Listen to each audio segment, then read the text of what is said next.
It's Wednesday night. You know that it's your AEW Dynamite review, and it is, in fact, your AEW Dynamite review here for Wednesday, June 17, 2020. I am the Solomonster. Thank you so much for joining me here tonight and choosing me for your Dynamite recap as we talk all things AEW. Hit that thumbs up if you have not already done so. That always helps the video out. And, of course, Super Chats are open. Those of you who wish to send one in, you'll see them popping up on your screen throughout the show. We've got a whole bunch of special ones. The donation amounts are listed in the description down below, and including the Butcher and the Blade. That Super Chat is still in there. That's the $25 one. And you can vote in the polls on Twitter, NXT, AEW, whichever show you watched. Maybe you watch both. Go vote. At Solomonster is my handle, and we'll talk about those results a little bit later on as we get on here in the stream tonight. But before we get into everything that happened here tonight on the Dynamite show, I did want to mention this. Sad bit of news with on the injury front. No one's kicked the bucket or anything, but I don't want people to get the wrong impression. But injury news in AEW, Chris Statlander, who you saw last week on the show, she suffered a knee injury. Wasn't sure at first the extent of the knee injury. We did get the report a few days ago from her on her own social media, so this is directly from her, that she is going to be out for a while. She suffered a high-grade tear in her ACL last week on a dive out of the ring onto Kip Sabian, and she is going to need surgery. So here's to a speedy recovery for Chris Statlander. That's one less female in the women's division that they have to use now. ACL injuries suck. I've never had an ACL injury, but anytime you hear about an ACL injury, it's long rehab, 6 months, 8 months, 9 months away. So unfortunately, it'll be a while before we see her again. But hopefully she gets well soon. So let's get into it here. Kenny Omega and Hangman Adam Page, they opened the show with the AEW Tag Team Champions, defending their titles against the Natural Nightmares, Dustin Rhodes and QT Marshall. QT Marshall, in case you didn't know, in case they didn't tell you enough times, has formed a relationship with Allie, who is no longer the bunny. She is now just Allie. That story has been playing itself out on AEW Dark now for several weeks. And apparently the story is that Dustin Rhodes thinks that he's paying far too much attention to Allie and not enough attention to the team. He's not paying enough attention to the Nightmare family. It's no different than if you have a good friend of yours who ends up in a relationship and your friend is giving the significant other, he's giving his girlfriend some time that maybe you're a little jealous of the time that he maybe is giving her. Of course, if you were a real friend, you would understand. You'd be like, all right, I get it, cool. You wouldn't be jealous, but Dustin apparently is the jealous type. And I got to show some love here. QT Marshall, you look at the guy, he's not much to look at. He's not an overly dynamic performer. We really never get to hear him talk, so I can't even say if he's a good promo, if he's an okay promo, a great promo. I don't know. I don't hear enough from the guy to be able to tell you how good he is or isn't. There's nothing really exceptional about QT Marshall. He eats an apple. So did Carlito. That's really the only character trait of his that we know. But now he's got Allie. So maybe now he'll start to develop a little more of a personality. But I mention all this because I have to show him some love. Here in this match, I have to give him a shout out for the drop kick that he gave to Hangman Page. Very impressive. Very impressive drop kick from QT Marshall. I like a good drop kick. Such a basic move. But to get the kind of height on it that he got here is an impressive feat. Now, Randy Orton has a great drop kick. Dolph Ziggler has a great drop kick. Bob Holly used to have an awesome drop kick. Okada, how can I forget Okada? One of the best. One of the best drop kicks in wrestling. Some might say the best. But I thought QT deserved a shout out for the one he landed here in this match on Hangman Page. So QT was in there for a while. He got a hot tag to Dustin. In came Dustin, hit the Canadian Destroyer. He hits that in every match. I am very upset that this move has been reduced to just being nothing more than a transition spot. It sucks because it should. I mean, it looks great, but you shouldn't just be doing it to transition to the next spot or transition to the next move. But here we are. here we are. QT, he hit the QT special, his own little dive out over the top, which did not look all that good. Not as fluid. I forgot, what do they call that? There's a name for it because it's modeled or named after a pole jumper. The name escapes me. But he does his own version of it. He landed on his feet. Just, it didn't look all that impressive. But now QT Marshall, we were told per Excalibur on commentary, now maybe this was addressed previously and I just didn't know, but QT Marshall has been gifted the Diamond Cutter by Diamond Dallas Page. Now, all due respect to QT Marshall, if you're DDP, of all the people to gift your signature move to, QT Marshall, at least, Steve Austin said, all right, Kevin Owens. Kevin Owens is a big name in WWE. Maybe not the biggest, but yeah, he's a big star. You wanted to do the stunner? I give you my blessing. Even though the stunner means nothing anymore. It's never gonna mean what it used to mean. But in any event, apparently he's been gifted the Diamond Cutter by DDP. He hit Hangman Page with it, didn't follow up. Out comes Allie, who was not at ringside. We were told at the beginning that she was being kept in the back. Well, out she comes. I mean, the moment they said that she wasn't going to be out or she wasn't invited, you knew she was going to show up. And out comes Allie, and she's trying to cheer on QT. And Jim Ross, at this point in the match, referred to Allie as a Jezebel. Now, that is a word that we've heard Jim Ross, that's kind of his go-to phrase whenever there's some kind of evil female on TV. We've heard him use the word Jezebel going back 20, 30 years. But, in this instance, I'm just thinking to myself, really? Like, what makes her a Jezebel in this situation? What did she do? Like, what did she do that was so horrible? Maybe I just haven't been following every segment on Dark. I don't watch AEW Dark most weeks. Some weeks I'll check some of it out. This week I think they had 11 matches on Dark. They really try to work as many matches in there as they can. So I admit, maybe I'm out of the loop on this, but I don't know. He made that comment and I just thought to myself, what has she ever done that was really that bad? So I decided I got to go look up exactly what Jezebel means. I've been hearing him use this word now for years and years. Now he's using it on this poor woman and it just seems misplaced. So I just out of curiosity, I go online, I look up Jezebel. And one of the definitions I get for Jezebel, a shameless or morally unrestrained woman. Wow. That's pretty heavy. But Jim Ross apparently thinks that Allie is a Jezebel. Maybe he thinks that about every woman. I don't know. Maybe Allie, maybe he made a pass at her in the back and she rebuffed his advances and now he's all upset. I don't know. Kenny Omega hit a V-trigger for a near fall.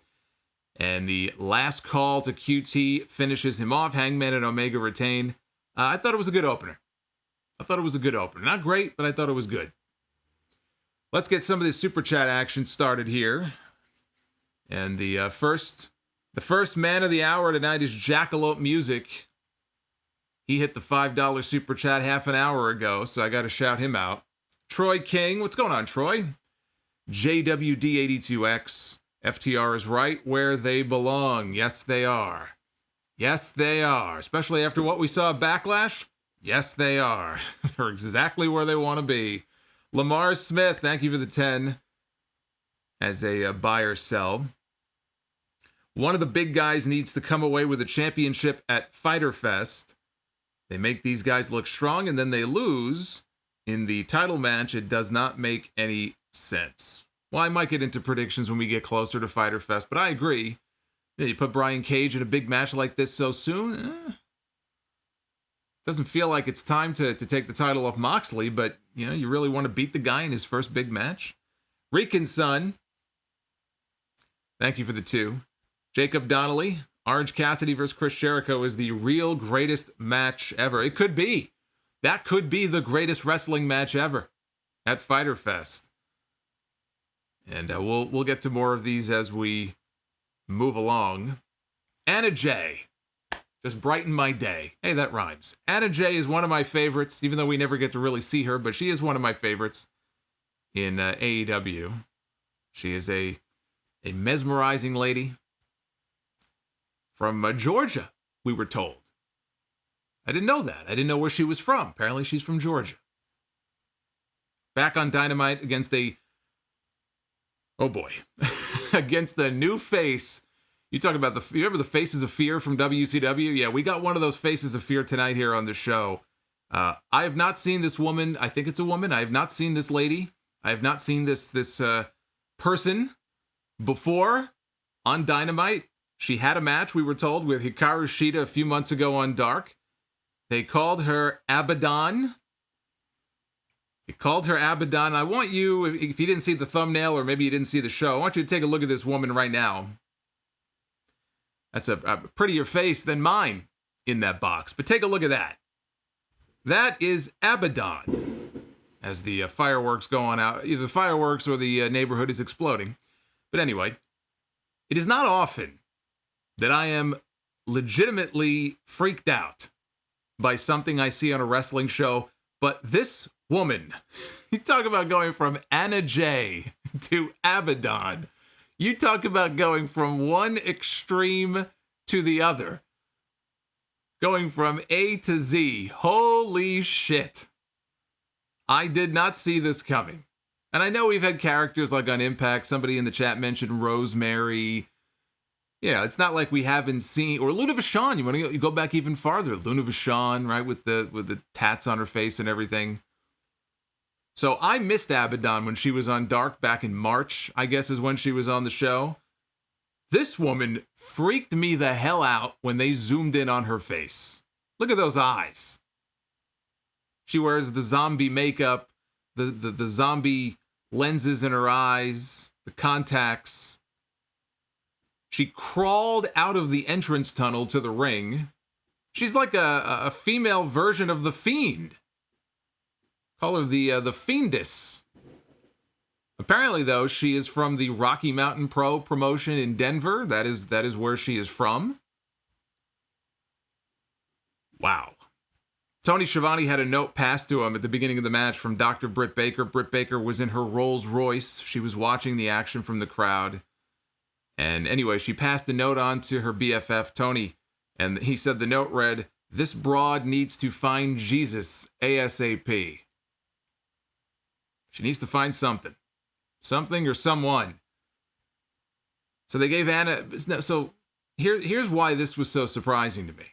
They gave Anna Jay a video package before the match. She got some speaking time. They were promoting her return to Dynamite on social media. They were promoting it even a couple of days ago. So I thought, all right, well, especially now with Chris Statlander being out injured, maybe they need a new woman in the division on TV. They're going to start building Anna Jay up. It'll be good to get her back. They give her the video package treatment. And then she just lost. And she lost very quickly. I mean, if this match went 3 minutes, I'd be shocked. Maybe even 2. Abaddon, she no-sold some shots. Landed a knee strike. She came off the ropes for a Hurricane Rana with Anna. Anna was on her knees, and she hit a Hurricane Rana. I don't know if she was supposed to spike her down into the mat. We've seen Rey Mysterio do that move where you'll be on your knees, and Rey will go for the Hurricane Rana and kind of spike the guy face first or head first into the mat. I don't know if that's what she was going for. There was really no spike here.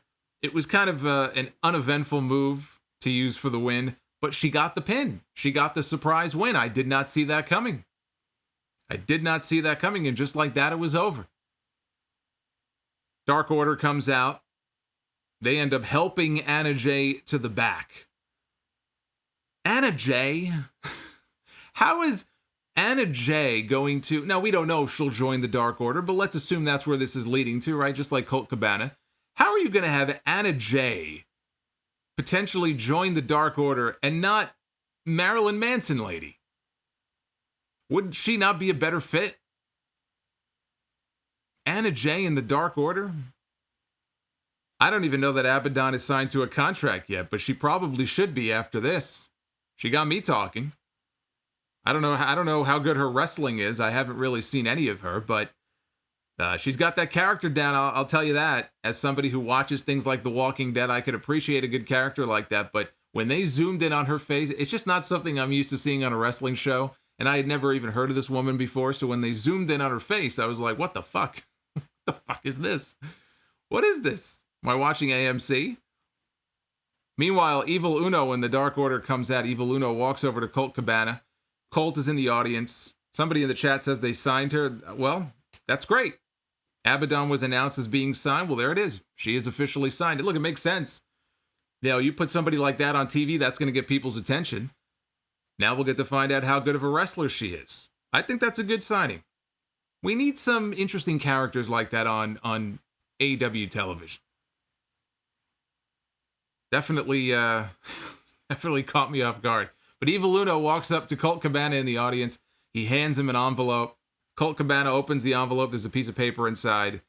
And he has this perplexed look on his face. I thought maybe he was served papers for another lawsuit by CM Punk. This poor guy's probably still paying off legal bills from the last time. We did find out later that it was a contract for Brody Lee to team up with Colt Cabana next week against Joey Janela and Sonny Kiss. I guess it's a binding contract. Colt Cabana has to adhere to the contract, I guess. I guess that's how it works. I wonder what happens if he says no. Maybe he gets fined.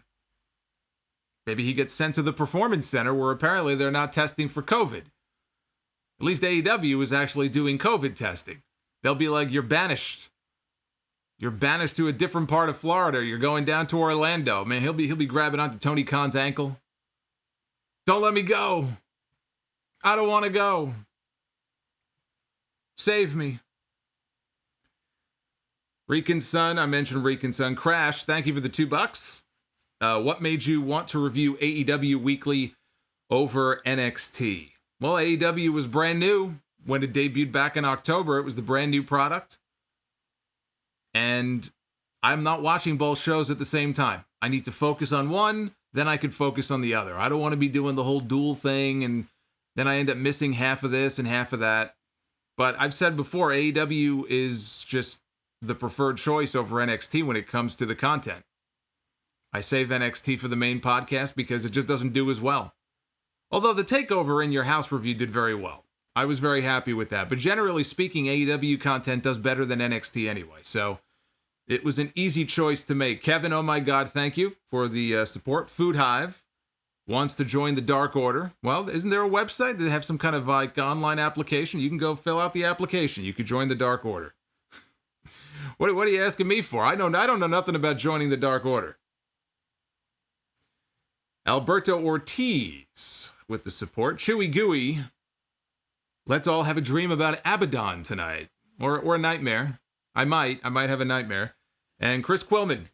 JR also likes to call guy wrestlers studs, stallions, and hunks. Love those JR-isms. Yeah, what other JR is? He uses other words too. Hoss, if it's a big guy, right? That's like a southern thing, I guess. See what other JR-isms we can come up with as the super chats roll in. MJF, one-on-one against Billy Don't Call Me Gun, who came out with his sons Austin and Colton. They did refer to them as Austin and Colton Gunn. See, so here's what's going on. For those who are kind of in the dark and don't know, Billy Gunn is no longer allowed to call himself Billy Gunn anymore. WWE intervened. They are preventing him from using the name Billy Gunn. They have flexed their corporate muscle. It is their trademark, I get. They must own it. If Billy owned it, he'd be able to do whatever he wants with it. But WWE says, nope, can't be Billy Gunn. So now he's just Billy, which sounds kind of funny, I guess. Always think of that Lex Luger t-shirt promo from years ago. The shirt's too tight, Billy. But anyway, their way around it is by introducing him as Billy. And if his sons are with him, there's no problem with his sons using the Gunn name. They could be Austin Gunn, Colton Gunn. They call themselves the Gunn Club. So they can get away with, and here comes Billy with Austin and Colton Gunn. And so I guess that's going to be their way around it. It's kind of like when Cody wasn't allowed to use the Rhodes name for a while, which I think he now is. But in Ring of Honor, they would introduce Cody and Brandy as introducing Cody and Brandy Rhodes, because Brandy, I guess, could call herself Brandy Rhodes. Copyright laws, copyrights and trademarks, and it's all confusing bullshit. Sounds like WWE is just being petty, but whatever. I mean, if they own it, I guess.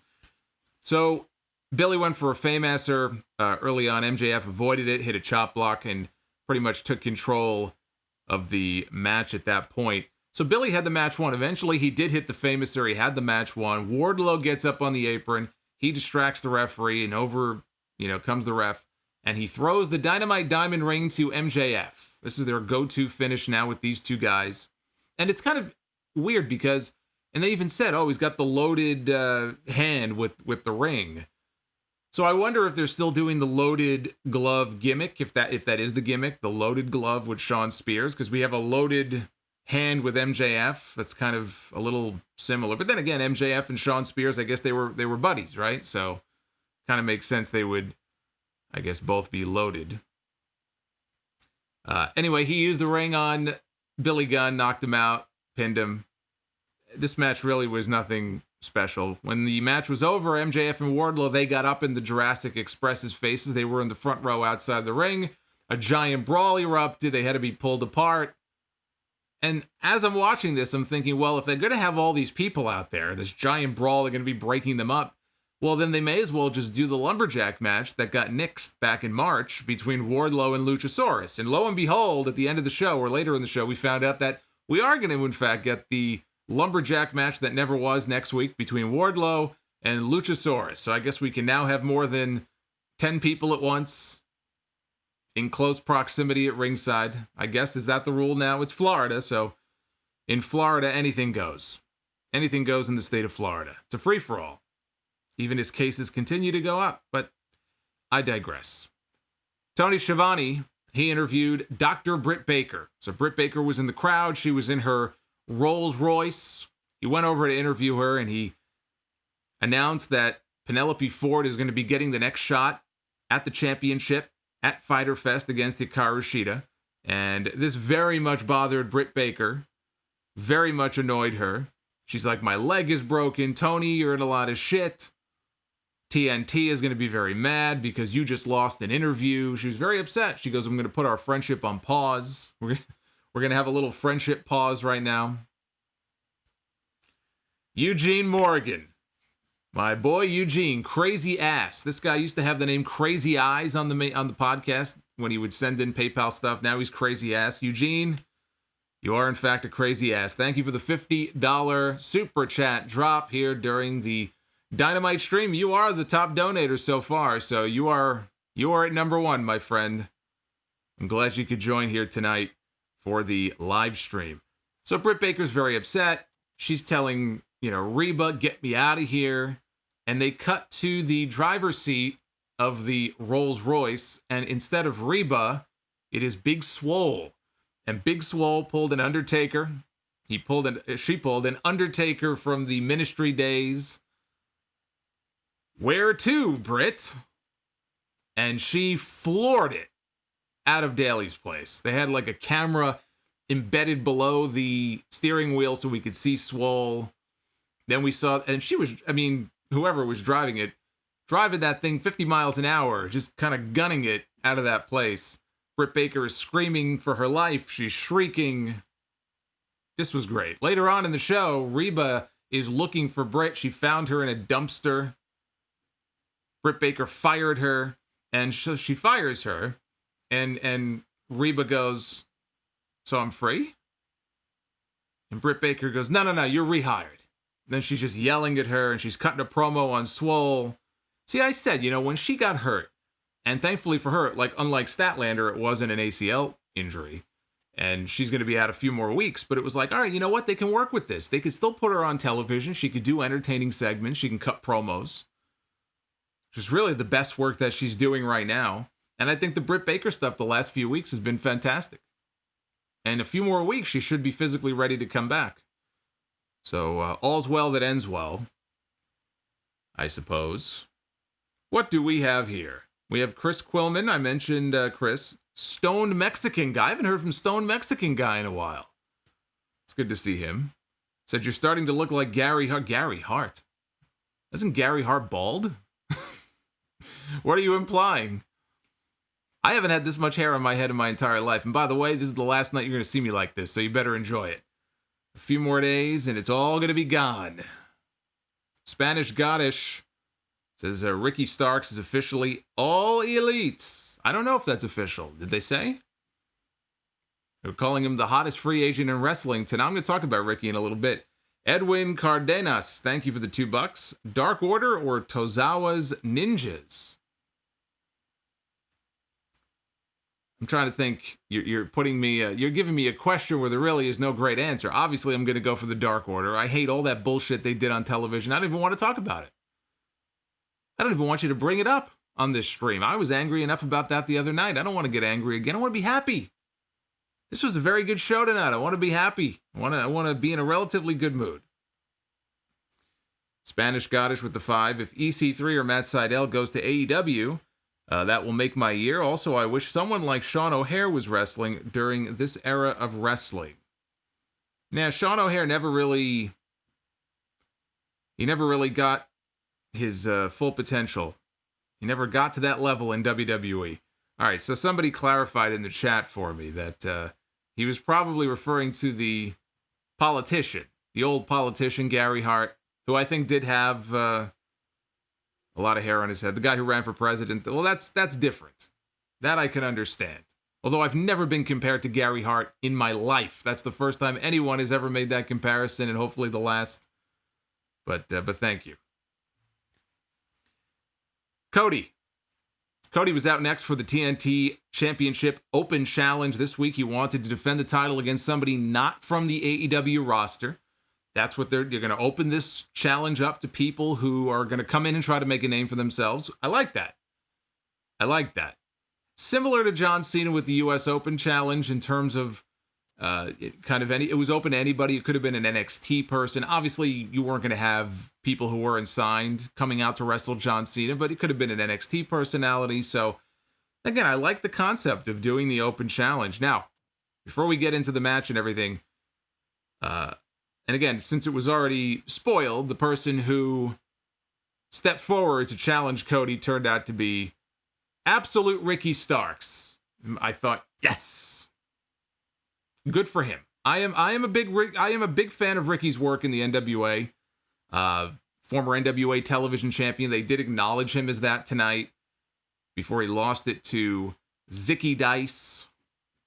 But he was a TV champion on the NWA show that Lagana and Billy Corgan run, and he left the NWA a short time ago. I guess that they just, his contract ran out or they couldn't come to a new agreement, so he was a free agent. And I was very surprised to hear that because I enjoyed his work. I thought that he is a smaller guy. He's not like a big guy, but I love his promos. The way that he speaks, his cadence and everything. Like, I stop what I'm doing and I pay attention and I listen when this guy cuts a promo. There's just something about the way that he cuts a promo I really enjoy. And his work is good too. So I think he would be a good pickup for anybody. Frankly, I don't need to see him in WWE or NXT. I mean, he should go wherever he wants to go and feels he can get the best deal. I would much rather see him in AEW. And I hope after tonight, if he's not already signed to a contract, that he is. He's called himself the hottest free agent in wrestling. He shouldn't be a free agent for much longer.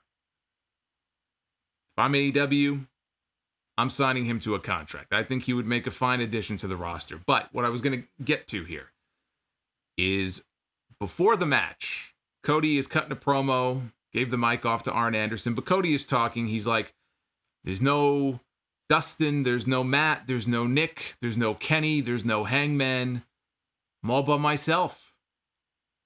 Is the Nightmare family even a family anymore? Am I still a member of the Elite? He's like, I don't know.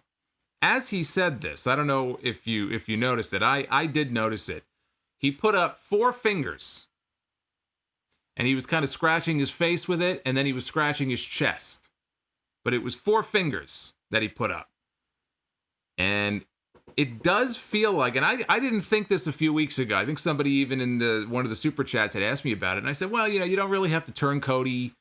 Not yet. There's still time for that. But there's definitely been little things planted, the way certain things that he says, it just feels to me like we may be getting a slow burn heel turn here for Cody Rhodes, especially this week. It just, that part of his promo, it just kind of felt like, all right, I kind of see now where this might be going.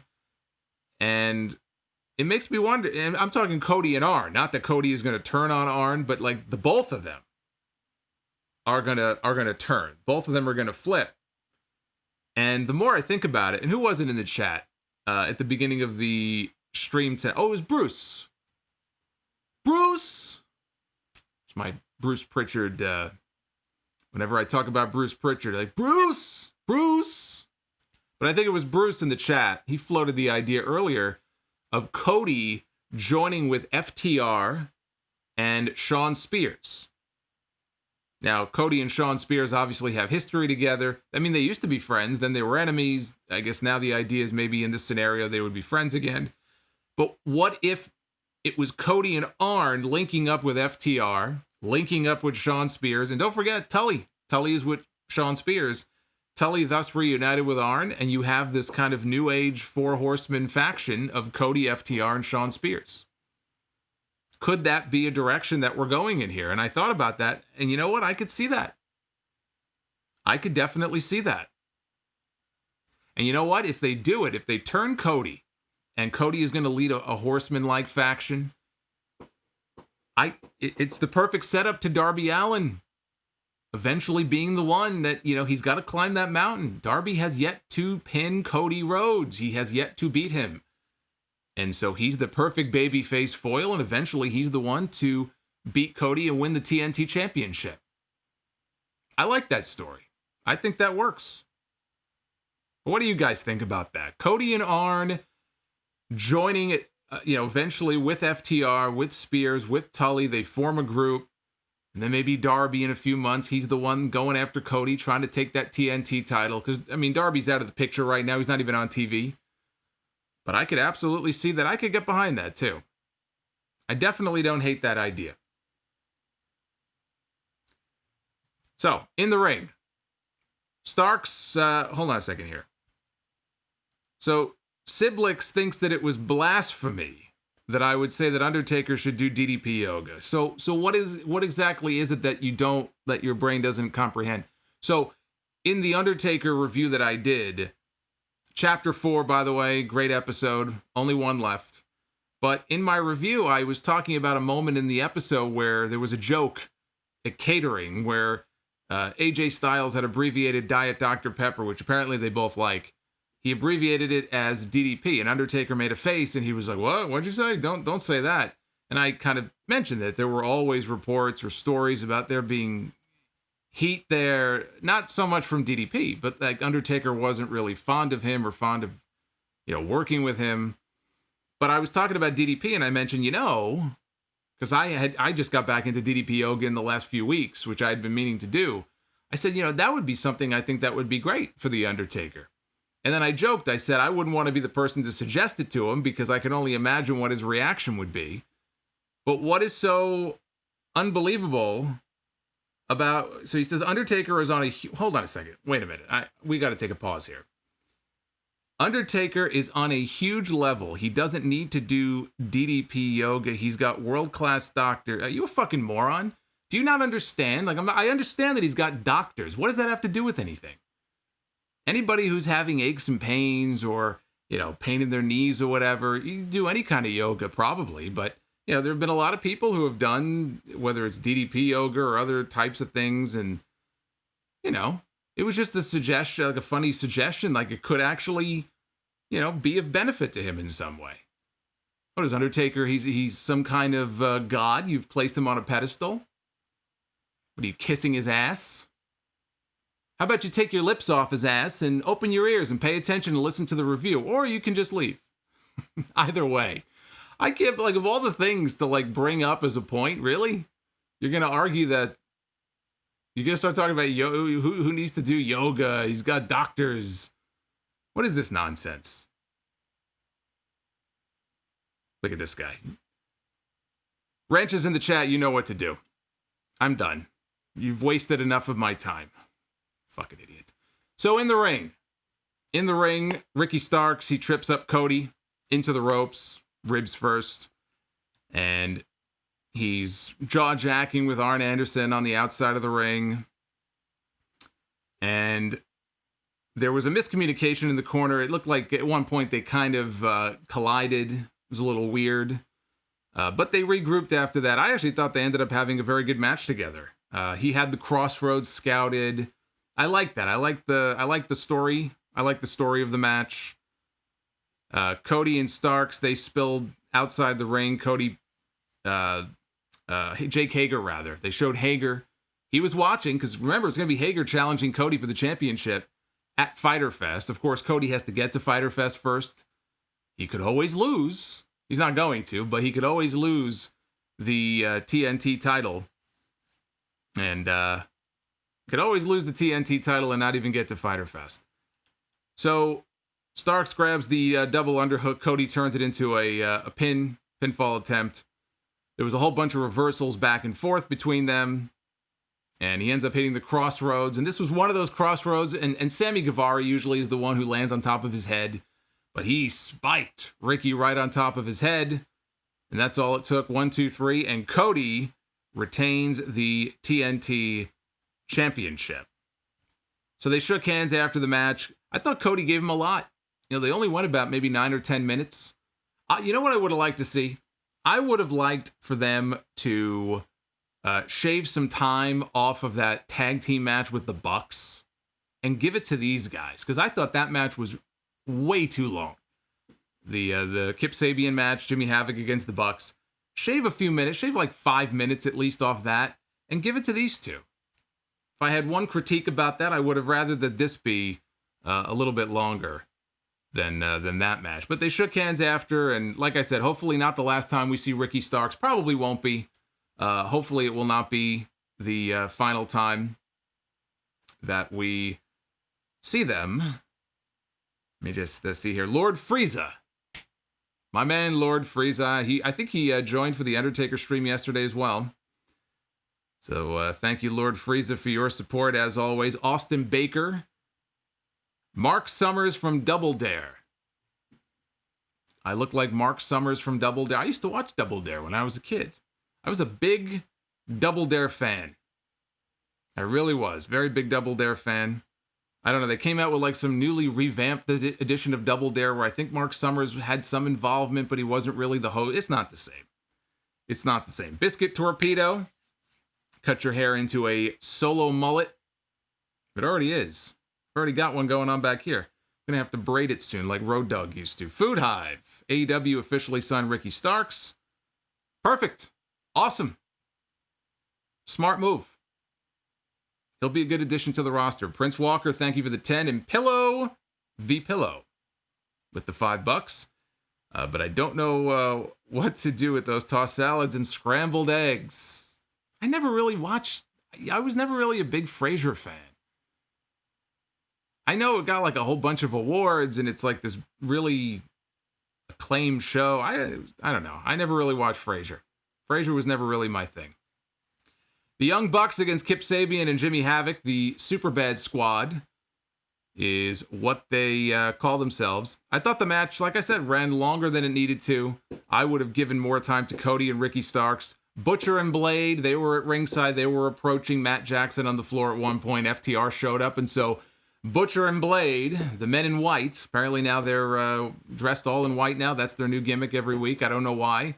I mean, I guess the Butcher wants to look like a real butcher, and the Blade, I guess, just wants to be consistent, and so now they're wearing white. They look like something out of the 1950s. Matt blocked a Hurricane Rana from the top rope from Sabian and landed a jumping powerbomb. Hot tag to Nick. Nick cleared house. And Jimmy Havoc was distracting the referee. That allowed Penelope Ford to hit Nick in the back with a slippery when wet sign. See that sign sometimes? So she hit him with the sign. Sabian landed a splash off the top rope, only got a near fall. Now he came up, he was bleeding. And I think Tony Schiavone said maybe it looked like it was coming from his ear. I didn't see how it happened. It looked to me also like it was coming from his ear. But he had blood all over his chest. And anyway, he was fine. I mean, it was one of those minor injuries, I guess. But he had blood all over himself.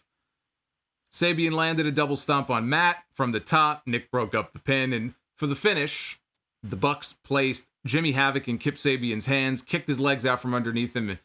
Basically, he tombstoned his partner. Kamagoye to Kip Sabian followed, and that's all she wrote. And this really was just to build to the post-match which was Butcher and Blade attacking the Bucks. FTR gets involved, turns into a competition between them and the Bucks. We saw super kicks. We saw the Goodnight Express. And then both teams hit spike pile drivers on Butcher and Blade. Or Butcher and Jimmy Havoc, I believe it was. Like I said, I would have preferred the scenic route for this match. But they got to their destination, which was another face-off with the Bucks and with FTR. And then the main event. Main event was Chris Jericho and Sammy Guevara against Best Friends, with Best Friends putting their number one contendership for the tag team titles at Fyter Fest on the line. Matt Hardy joined on commentary because he is going one-on-one next week with Sammy Guevara, so it was just regular Matt Hardy. He was the one on commentary. We got a more aggressive Best Friends out of the gate. They were all over Jericho and Sammy for what they did to Blood Orange Cassidy the week before. Skipping ahead here, there was an assisted superplex late in the match by the Best Friends to Sammy Guevara, and then a lariat turned him inside out, only a near fall. So Chuck is on the outside. Jericho had put, I think it was Trent, but he had put one of them in the walls of Jericho. He got knocked out of the ring. So Chuck is outside with Chris Jericho. And they're battling out there. In the ring, Sammy grabs Floyd, which is the aluminum baseball bat. Referee is distracted. He grabs the ball bat, hits Trent in the midsection with it. Shooting star press. They got me on this one. I thought that they were going over here. I thought they were winning. And it was going to be Jericho and Sammy, until I realized, wait a minute, Fyter Fest, Jericho and Orange Cassidy. But for that moment there, I forgot about that. And I thought, well, they're going to swap them. And, I mean, to me, it felt like a bigger match anyway. It would have been a bigger match to me to have Jericho and Sammy challenge for the tag team titles, but they couldn't do that because, obviously, Jericho's already occupied. So he only got a near fall on the shooting star.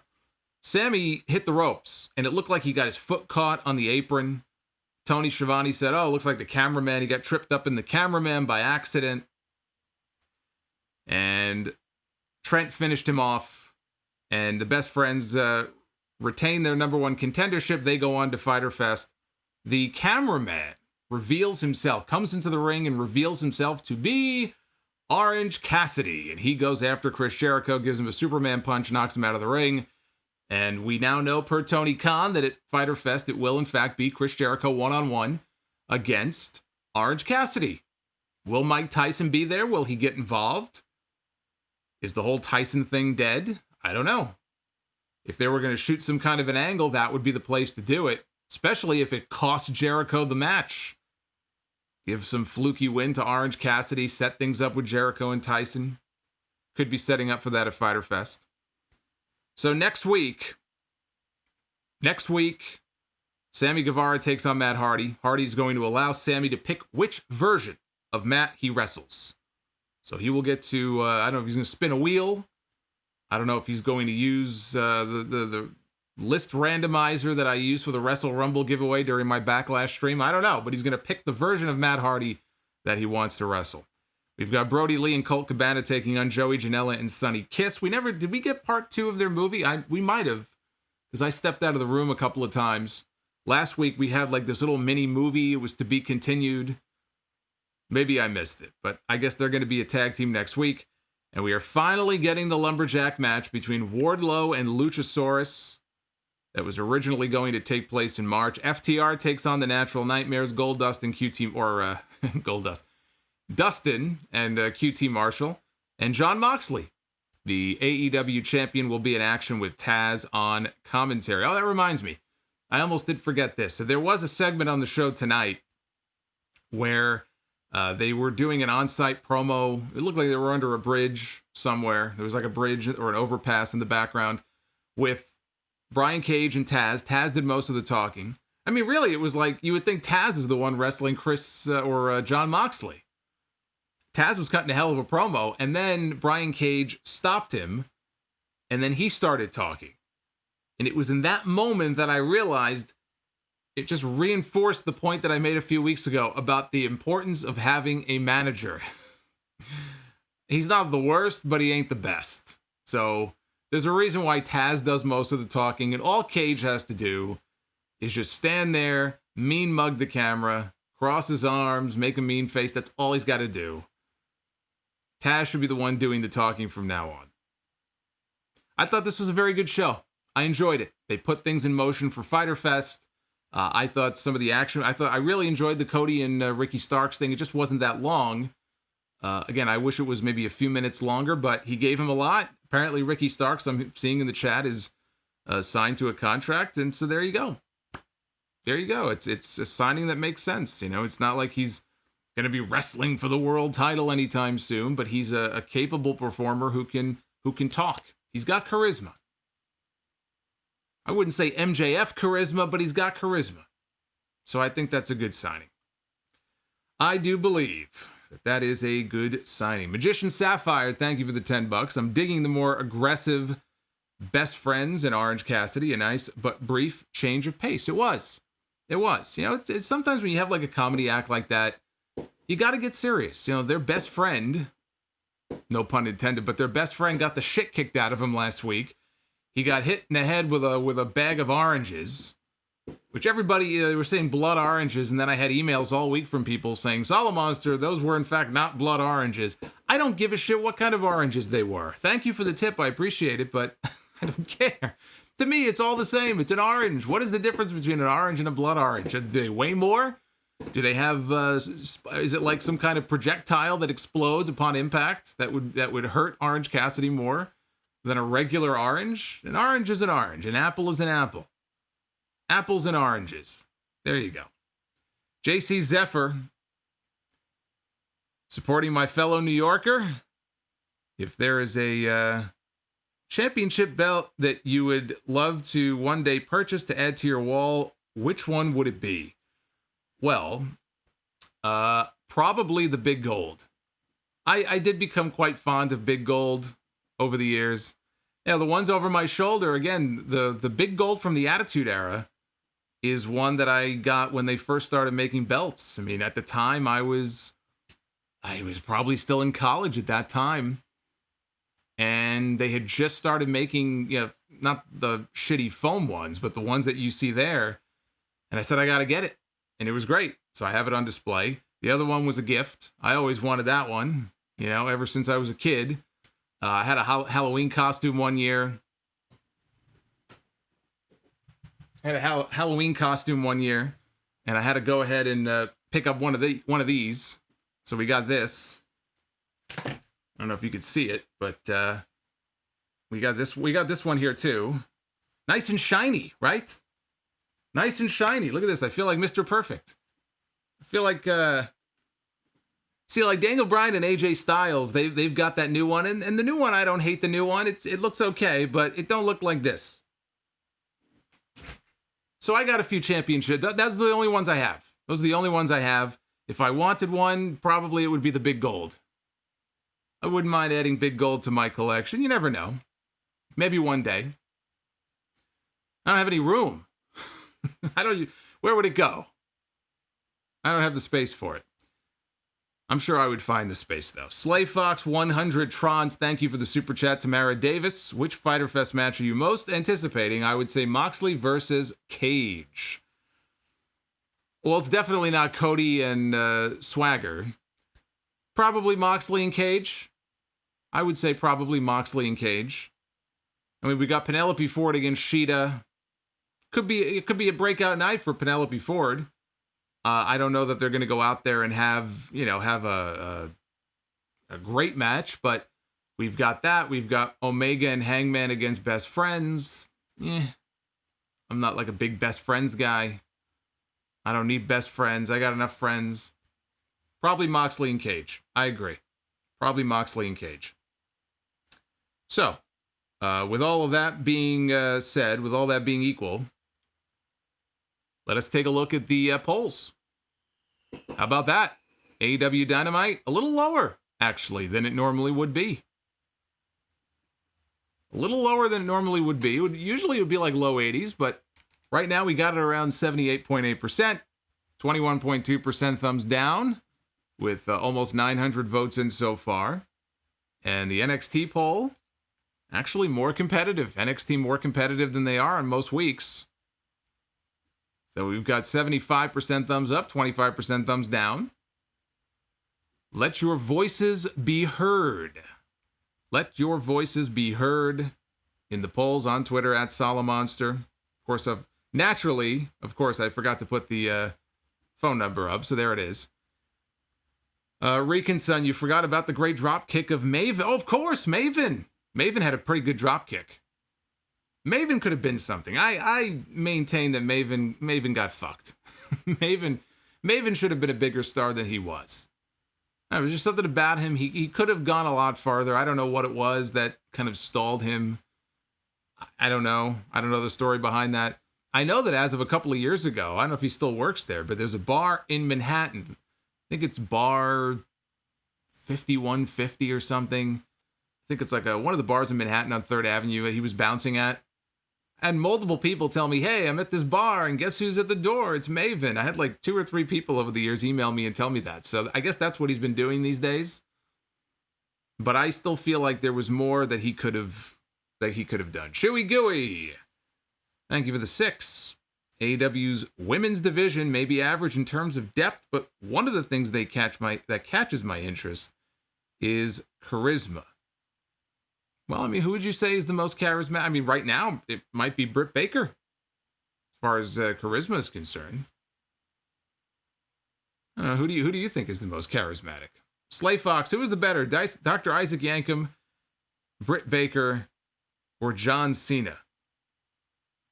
What is the connection between John Cena and the 2 dentists? I don't get that. Dr. Isaac Yankem, Britt Baker, or John Cena? Oh, doctor. Okay. I'm an idiot. I'm an idiot. Don't mind me. This is what happens when you go on 3 hours sleep and all you do is work all the time. Who is the better doctor? Isaac Yankem, Britt Baker, or John Cena? It's got to be Isaac Yankem. There you go. There's my answer. Isaac Yankem is underrated. Isaac Yankem is underrated. I might be the only person in the world to say that. All right, let's shift over here. Let's shift over and get a little interactive. I am very tired, so we are going to probably cut things short after a little while here, but we'll get going and see what happens. Let's start out with 502. Hey, what's up, Mr. Monster? Hey, Chris, what's going on, my friend? Nothing much. Just enjoying my wrestling Wednesday night, as usual. Well, good. What did you like the most about the show tonight? I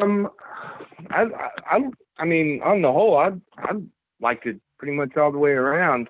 But I mean, I don't know. The Cody Rhodes one was pretty good. I like seeing a new face like that. I had never heard of the guy, to be honest. So seeing him come out, and I thought he did pretty good. And you know, I guess everybody in the chat was saying that he got signed or whatever. Is that right?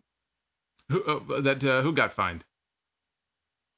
Cody's opponent. I can't think of the guy's name right now. I thought you said fined. I was like, what would he have gotten fined for? Okay, yes, signed. I'm gonna look into that. I'm gonna look into that right now. But that's what people in the chat were telling me, that he was in fact signed, and I'm gonna check right now. And yes, Tony Khan has announced that he has been signed. So Ricky Starks is officially All Elite. All right, I guess we'll see him a bunch in Dark, probably, though. Yeah, well, maybe, probably. But yeah, here's the announcement here. I guess they announced that I see on their Twitter a little bit earlier that Abaddon is also All Elite. So we're going to get Abaddon and we're going to get Ricky Starks, and hopefully we'll get to see one or both of them on Dynamite, and not just reserved for Dark. Yeah, she should be signed. I mean, I think she's the big talk of the night. I mean, not necessarily that her match was amazing or anything, but I guess her look and everything like that, she seems like she seems like she's kind of a hot commodity tonight. Well, she got people talking to me. Look, she's got a unique look, and sometimes that's what you need. You know, you want to have a unique look. That she certainly stood out to me. She certainly stands out from everybody else they have in that division. You don't want a whole division of people that look the same. So in that respect, I think it's good. But I just would like to see her wrestling to see, exactly what she brings to the table. Right. So I got a question about the about your favorite tag team, the Butcher and the Blade. Oh, sure. Okay, so this whole alley thing, it seems like they're really trying to get us, to separate Allie from the Butcher and the Blade. But do you think maybe it might be like a swerve, like maybe she's kind of a Trojan horse? I mean, obviously she's going to be in there to split up QT and Rhodes, but do you think that it's kind of all an angle just to lead to a program between Butcher Blade and QT? No, and, I don't think so, because they're not really, I don't know, they're not really talking about her much as the bunny. They're not really focused on the fact that she used to be with them. I mean, we know that she was with them, but it's almost like, all right, we're going to forget that ever happened kind of thing. So I just think it's two totally separate things. I think they're using Butcher and Blade. The last couple of weeks, they've used them as bait, basically, between the Bucks and FTR. They get the shit kicked out of them every week. I don't think they have any big plans for them. So you may be giving this more thought than they are, but I don't think that's the case. Okay. Yeah, I was just curious. I thought about that tonight, and I just wanted to get your thoughts on that. Cool. Anything else? Well, you have a good night, Mr. Mossy. Nope, that's it. Okay. You have a good one, and get some rest. I'm going to try, and hopefully you'll join me again next week, and we'll get you back on. So that was Chris, and let's go to 702. Hey, Solomonster, how you doing? I'm doing well. How are you? Good. Just I'm actually still watching Dynamite. I'm on the main event right now. Well, so it seems to be like a good show so far. Yeah. No, overall, it was a very good show. I enjoyed the TNT title match. I don't know if you have a favorite part or a question about a specific match, but that would get my vote probably as my favorite part of the show. Yeah, I mean, I know what's his name? The NWA guy, Starks. Ricky Starks, right? Ricky Starks. Mm-hmm. I know he was calling commentary as being in a free agent, but what are the chances that maybe that could actually potentially work some form of deal between NWA and AEW? There's already been a connection with Cody, at least, and some of the older wrestlers. Yeah, there is a relationship there, or at least there was in the past. They've worked together. Look, I interviewed Dave Lagana, the VP of the NWA, not too long ago, and he made it clear there's really only one promotion that they're not willing to work with. Otherwise, they're open to having that conversation. If anybody wants to work with them in some capacity, they're open to it, which they should be, because it's good for them. It gets their brand more exposure. But outside of Impact, because there obviously were issues with them in the past with Lagana and with Billy Corgan and Impact, and so Impact is off the table. But otherwise, they're open to working with anybody if they're interested. The only thing is, would AEW see any benefit in that? I don't know. I think there'd be a lot of benefit in AEW working with New Japan. I still feel the same way that I felt a few months ago. So that's the working relationship that I'd love to see. If they could work something out there, I think that would be great. 980.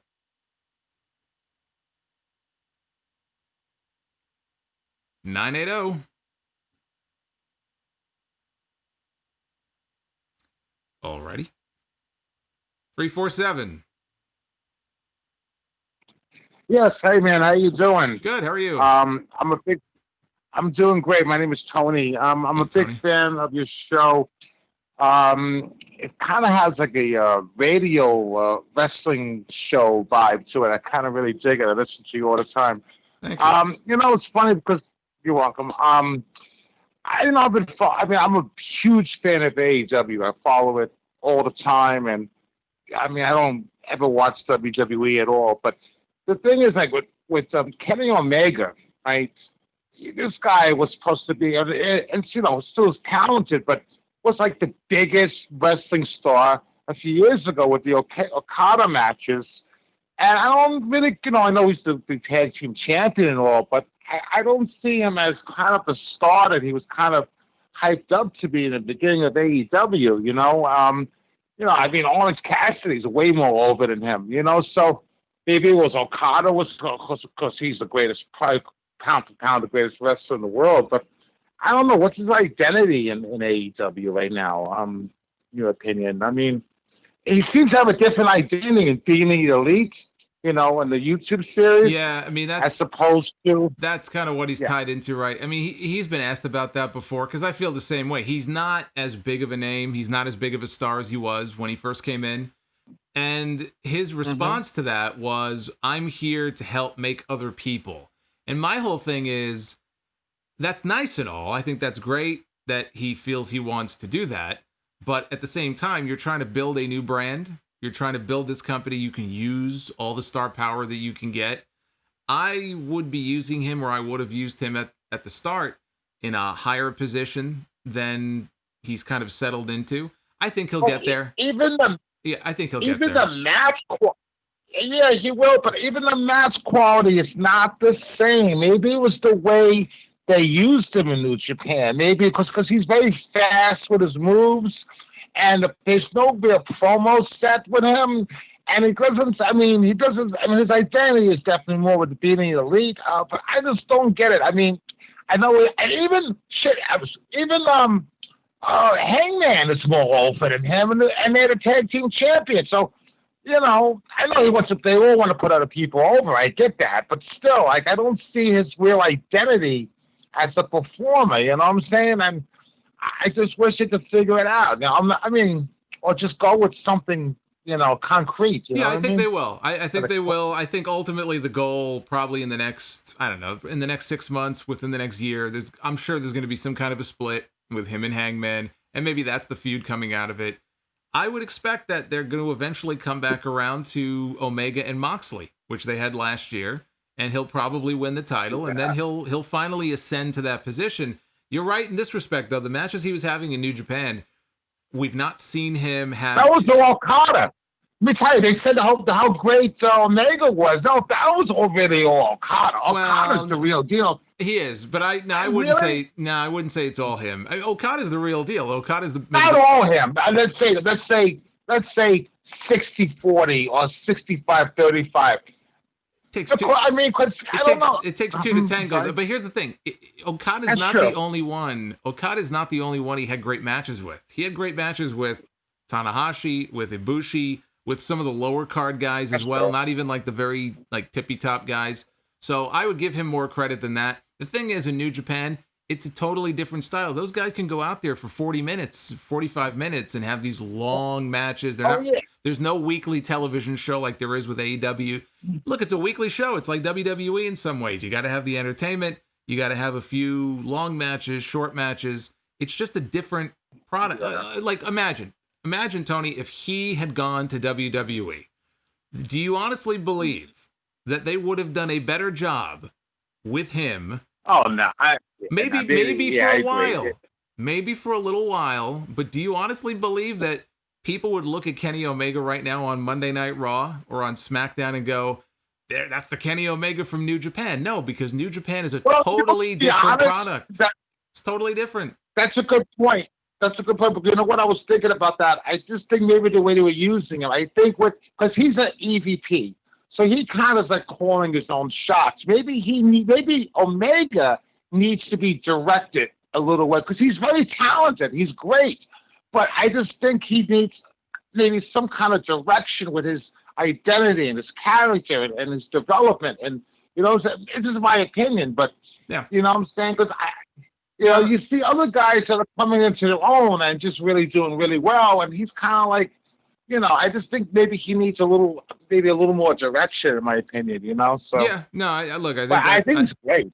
Yeah, no, I think that it's a fair point, and I just think if you're a little more patient, because I think it's coming. I think it's going to be a few more months, but I think it's coming, and then hopefully he'll begin to break out of the tag team stuff and start doing more in the singles ranks. But look, it's a great point. I'm sure that happened, but it's just this character. Like he went into like several different phases. It's just where is he going as his character develops, and I also hope. On another note, I hope Orange Cassidy beats Jericho. It's not going to happen, but it'll be great. Happen. He's so freaking great. I love that guy. He's fucking great, bro. Thank you. Thank you. All right. I love the show, man. Take care. Have a good night. Thank you. You too. A lot of energy there. A lot more energy than I have right now. But he's a big Orange Cassidy fan, so you got to love that. Got to love the fact that he's an Orange Cassidy fan. Cannot hate on that. By the power. Is He-Man donating? By the power of Grayskull. How much longer can they put off the Hangman turn before it turns into Bayley and Sasha? Few more months. I think they could probably squeeze maybe like 2 or 3 more months out of it. By the time they get to All Out, I think it's time to do the match. I mean, All Out's the beginning of September. I think they have until then. They try to take this beyond then. It's going to get very long in the tooth. PW Hustle. 8-Track. Always good to hear from 8-Track. Do you think Undertaker versus the Great Muta would have been a draw or a 5-star match at WrestleMania? I don't know about Undertaker. Now, you're talking Undertaker back when Muta was still like in his prime. That was a very different Undertaker. So that version of the Undertaker was not having a 5-star match. That version of the Undertaker was going to choke. He was going to let go. He was going to choke some more. Let go, choke some more, flying clothesline, choke some more. It would have been a great attraction, though. Undertaker against the Great Muta. That would have been great. Turtlehead. If Kenny was NJPW Kenny, would Darby, Cody, etc. be as over? And is there someone there to have an Okada match? It's funny, I get this super chat now. Is there someone there to have an Okada match with him in AEW? An Okada match? Probably not. That's one of the greatest, probably the second or third match they had, I think it was, is one of the greatest matches of all time. It's one of the greatest matches I have ever seen. Okada is a special performer. Kenny is also in his own way. You take those two and put them together, you got magic. Some guys just have chemistry together. Some guys not so much. And they just found the perfect blend, the perfect combination with those two guys, and they were fantastic in the ring together. Okada doesn't grow on trees. Everyone would love to have their own Okada. Everyone wants their own Rainmaker. Everyone should have their own Minoru Suzuki. But you can't. There's only one. Only one Minoru Suzuki. Which is good for the rest of us.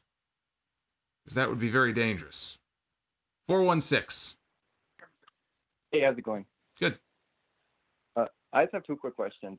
With Raw being boring on most weeks, do you think the reason as to why WWE is not making any sort of significant changes to it is in hopes to scare COVID-19 away with their boring television?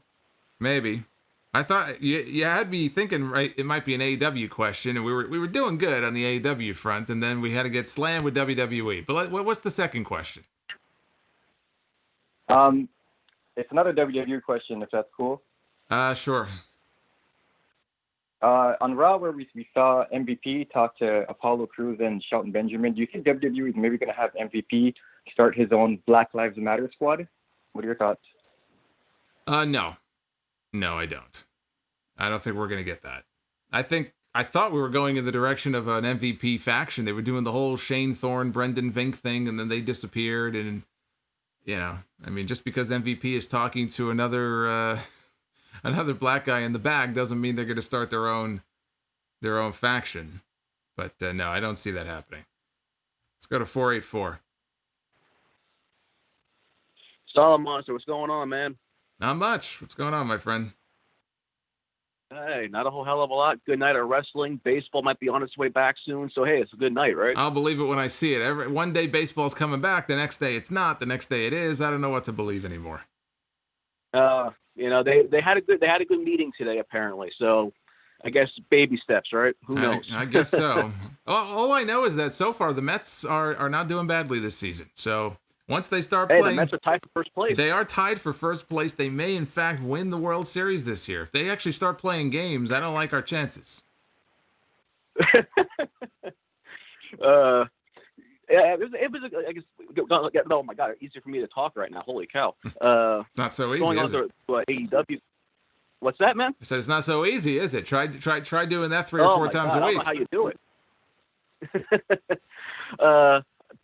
I thought it was a good show as well tonight with AEW. My question for you is, though, do you think that if the crowds were there, that they would be teasing a Cody Rhodes turn?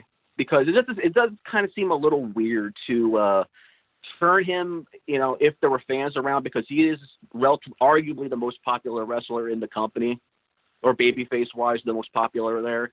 Would they be even teasing this or hinting at it if there were crowds there, or they kind of figure, hell, there's no crowds there, might as well just see what happens? No, I don't think it really is going to affect that one way or the other, because if you turn him, eventually you're going to get crowds back, and again, he won't be a babyface at that point. If they would have turned him with crowds, you still have Hangman was getting over like crazy, and Darby was getting over like crazy, so it's not as if they didn't have people who could try to fill that gap. So I don't know that the whole COVID thing has really affected that in any way. I know it has shifted some of their plans. Brody Lee would not have gotten that main event at Double or Nothing. That much I know. Right. That was one of the few things that did change because of all the circumstances. But beyond that, I think we'd probably be right where we are. Linking up Arn and Cody, and then probably doing this slow burn that after tonight. It seems pretty obvious to me that there's a slow burn going here to something bigger. And also, I know you mentioned the Adam Page thing. Do you think they might have scrapped his heel turn? Because they haven't really hinted that at all in the tag match today or anything really lately. Scrapped what? The Hangman heel turn. No, I just think it's one of those things that they're not ready for yet. So you don't have to.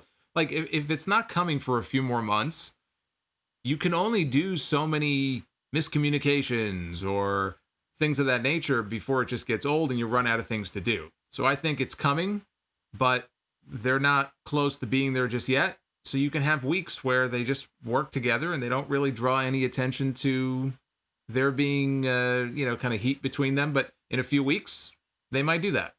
Just because they didn't do it tonight, I don't think that means that they dropped it. All right, man. All right, man. Hey, take care. Get some sleep, right? Thank you.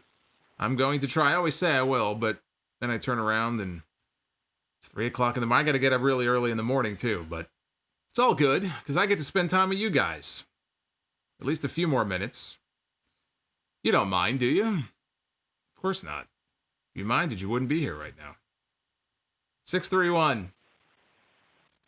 Hey, Jason, what's going on, brother? Not much. Who am I talking to? It's Scott, man. I'm on Long Island. Hey, Scott. I thought it was a great show tonight again. Also, I really am very excited about Ricky Starks. I thought he was awesome throughout the whole NWA TV tournament. I think he showed a lot, especially in those matches that were 6 minutes long each in the NWA TV tournament? Yeah, it was like 6:05. It was 6:05. Right. Yeah. So I think that's another reason that they didn't go too long tonight. I 100% agree with you. They definitely should have cut that Sabian and Havoc match with the Bucks off a little bit. Oh yeah. Because and I'll take Matt and Nick anytime, getting on TV. But I feel like as much as people are getting behind like Sabian and Havoc together, I don't really like them as a pair.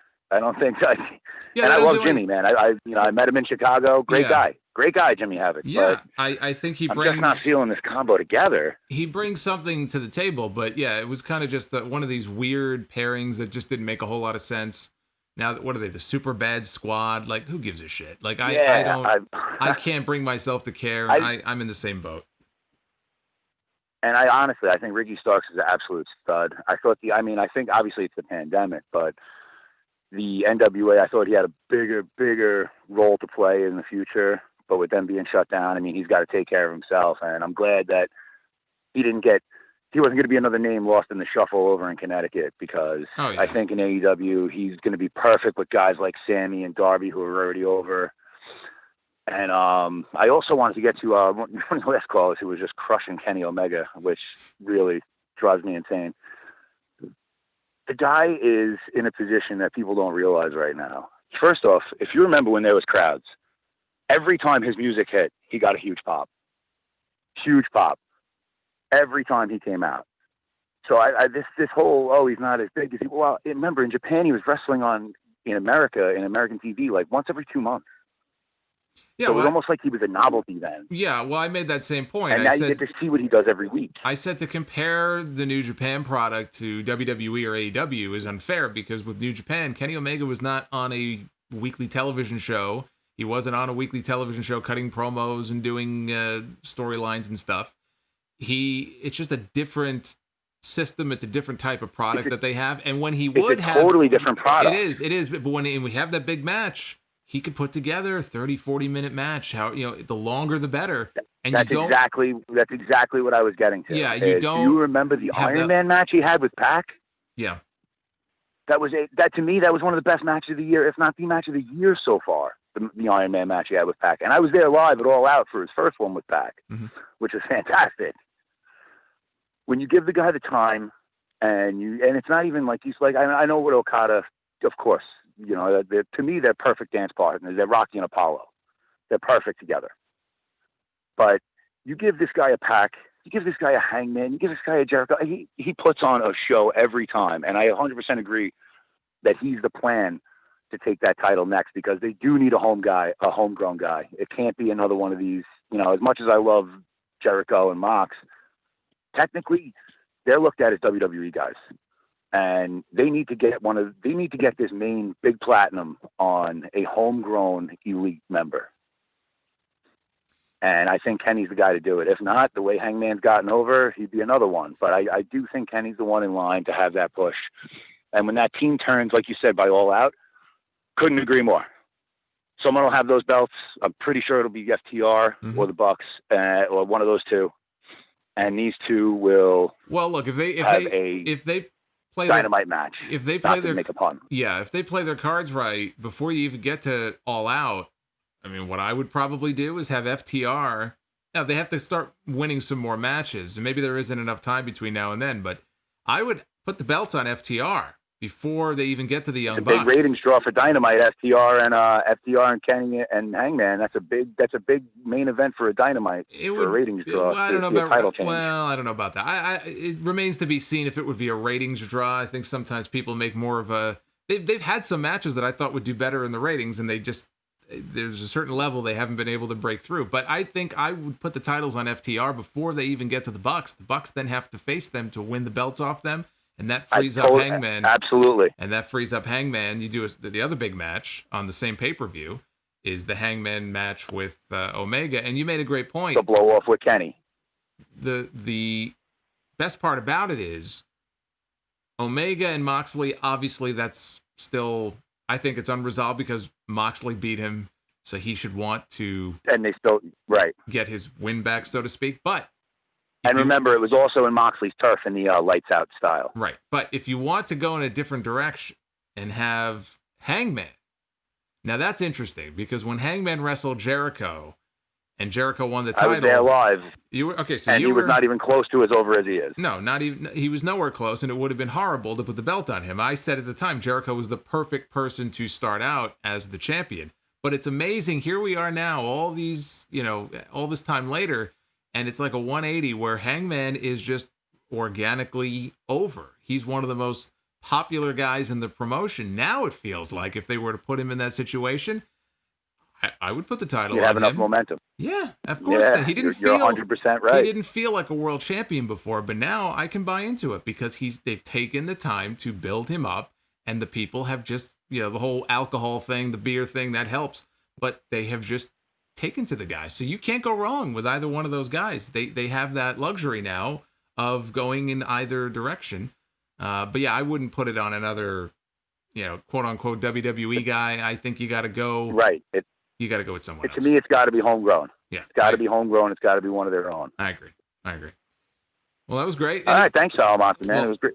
Great talking to you, brother. You too, man. That was a great discussion, and hopefully you'll call back again soon. It really is a great situation that AEW finds themselves in now with Omega and Hangman. They can go this way, they can go that way, and I don't know that either one of those directions is really wrong. I might even like the Hangman one more, but he definitely feels more like a contender now than he did when he fought Jericho. He wasn't ready for it. Just wasn't the right time. Timing is everything. And I think Hangman is a great example of that. BW Rosas with the super chat action. Is it me, or does Ali's story been done? I don't know what that means. Been done before? All these stories have been done at some point or another in wrestling. Every wrestling storyline is just recycling a wrestling storyline from somewhere else.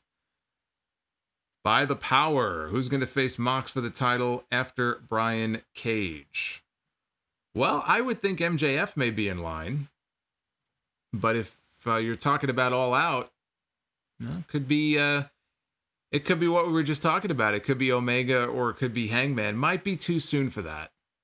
So let's say if Omega and Hangman have a match with each other at All Out, Moxley could get in there with MJF. I thought maybe they would do MJF at Double or Nothing. Maybe they save him for All Out. There you go. Moxley and MJF, Hangman and Kenny Omega, FTR, and the Young Bucks. I mean, those could be your three big matches right there. And that's not even counting whatever they may or may not do with Jericho and Tyson. So, they can have themselves a pretty impressive card. Depending on how they decide to load it up. For All Out. It'd be nice if they were able to get people back in the building by then, but that might be a little optimistic at this point.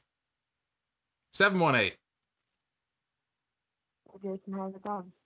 Good. How are you? Who am I talking to? This is Samara Lawrence in the chat. Oh, hey. What's going on? Not much. I kind of want to comment before on the caller before me. I agree with you. I think Hangman should probably get that over Omega. But my question kind of goes in a different direction. Mm-hmm. I know the general consensus is that the women's division probably isn't the strongest. And I probably would agree with that. I think slowly but surely they're getting more acts that people are interested in, like Britt Baker and Abaddon with the crazy eyes. Abaddon, yeah, the freaky one. Yeah, exactly. But then there's like another freaky one, Chris Statlander. I know she had a title shot that was delayed, and then she got it and she lost, and now she's injured, and I feel like she's kind of been like downcasted. Do you think there's a way for them to kind of resurge her character? Statlander? Yeah. Nah, but there's always a way to rehab somebody. I mean, unfortunately, it looks like she's going to be gone for a while. So if she's got an ACL injury,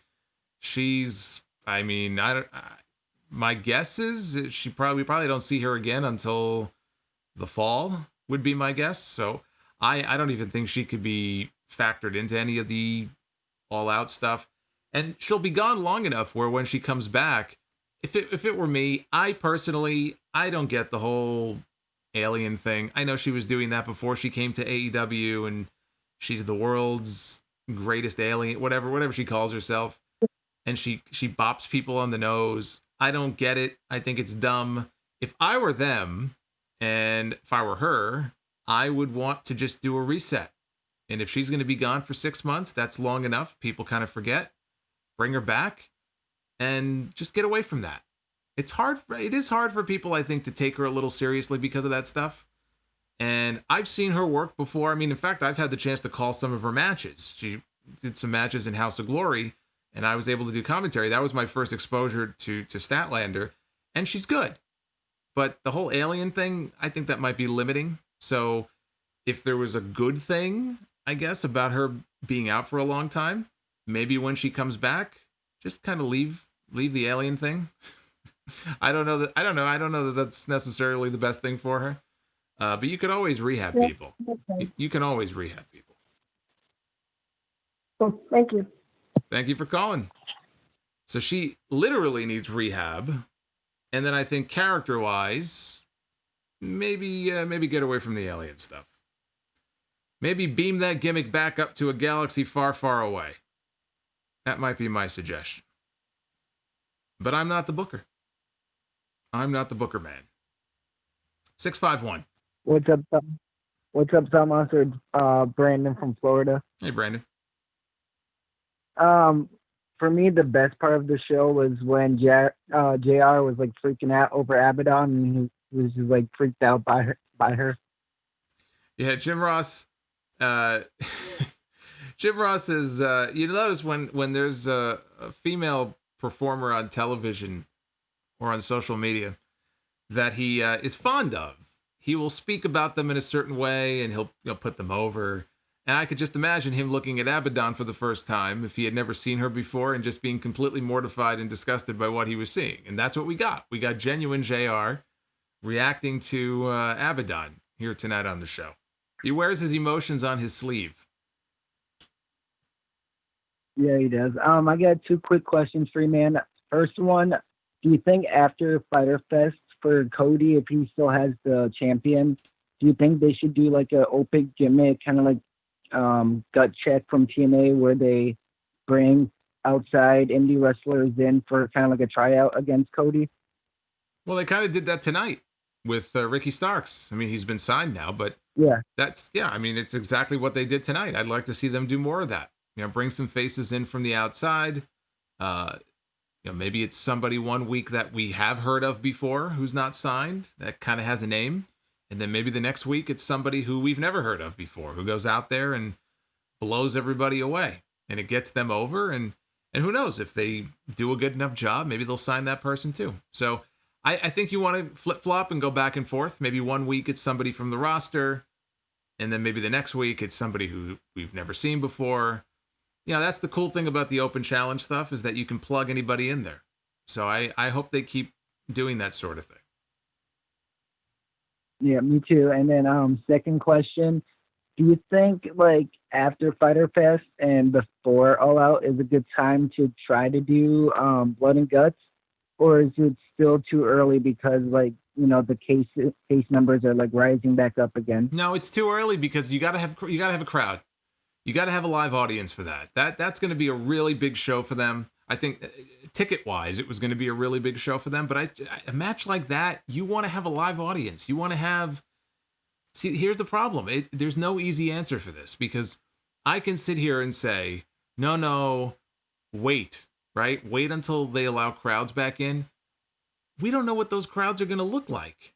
I mean, for all we know, wrestling for the next year and a half, once people are able to come back in, you may be looking at buildings with, 2,000 people, 3,000 people. I mean, if they book a venue like a Hammerstein Ballroom fits 2,500 people, if you're allowed to have that many people in there, then maybe that's the solution. But there's no easy answer. It sucks because Newark would have been fucking rocking for that show. They had 14,000 tickets sold for Newark, New Jersey. They're going to have a packed house. And I don't think anybody knows the next time that you'll be allowed to have a packed house for anything. So how long do you delay it for? Can you delay Blood and Guts for a year? I don't know. I would hate for them to do that in front of just a bunch of wrestlers and in front of no people. So I would hold off. I don't think there's any rush.